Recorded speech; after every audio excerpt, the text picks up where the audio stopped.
Hey guys, this is Samad here from DIY King. Well, in today's video, I'm going to show you how you can make yourself a bladeless fan by using commonly available hardware, such as a bunch of PVC pipe, a 12-volt DC fan, and an adapter.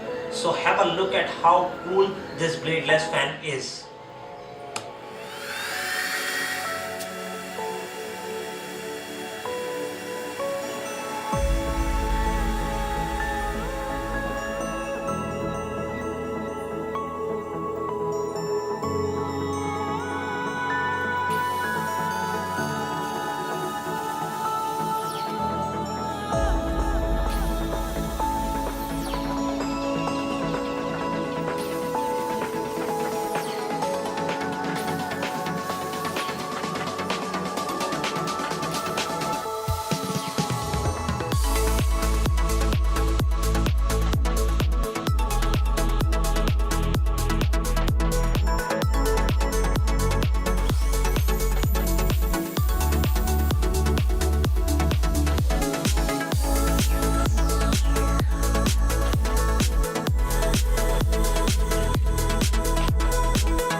Bit by bit, creative imagination began to give a new art form.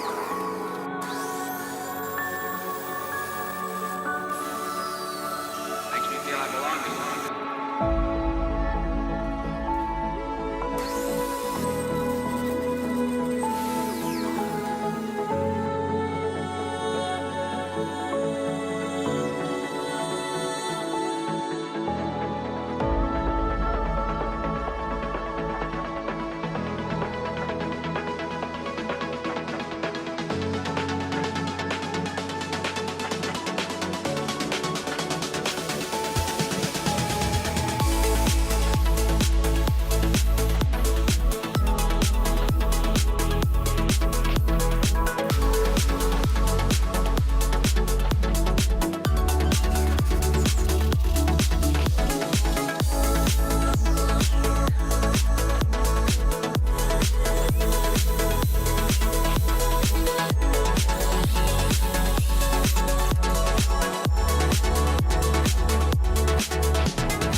So as I've just installed the input jack and the switch for the fan, I decided to install a speed regulating circuit for this fan so that I can regulate the amount of air that is coming from this fan, and thus also the noise levels. In the meanwhile, I've been contacted by JLC PCB guys, so I visited their website and I came to know that they are offering instant quotes on different PCBs. So I entered the dimensions and stuff like that, and they are offering multiple options. All you need to do is to select the options that you are going to need, such as dimensions, the number of layers, surface finish, etc. So all you need to order your PCB is to upload the Gerber files, and once the Gerber files are uploaded, you can have a view of your PCBs in order to ensure the part layout and everything related to your PCB. Besides that, the best part about their website is that not only you can track the shipment, but you can also track the processes that are being carried out on your PCB, such as drilling, copper deposition, and stuff like that. So after ordering those PCBs, I just waited for almost a week, and the parcel arrived. So I just unboxed the parcel, and there are those excellent quality PCBs, and I haven't expected that good quality that these guys has delivered within just a week on my workbench. So I just unboxed these things, and you can see that there are some good quality PCBs. So don't forget to check out their website. It's jlcpcb.com. So later I put down all the components on the PCB and I started soldering them. How this circuit works is really simple. In order to regulate the speed of the motor, it just switches on and off the transistors so fast by using a 555 timer IC. So all the relevant information about this circuit, such as the schematic, the components that you are going to need, and the Gerber file for the JLC PCB guys are available on my Instructables blog spot. And furthermore, all the information about these projects are going to be documented over there. So don't forget to check my Instructables blog spot as well.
So guys, if you like this video, then don't forget to give it a big thumbs up. Moreover, have a look at some of my other videos too. In the meanwhile, I'm also giving away the remaining PCBs from this project that I've got from JLC PCB to 5 of you guys out there. All you need to do is to subscribe to my YouTube channel and drop down a comment just below this video letting me know what should we work as our upcoming project. The top 5 comments or the best ideas are going to get these PCBs right at your doorstep. So guys, thank you very much for watching this video and I'll see you soon in the next one.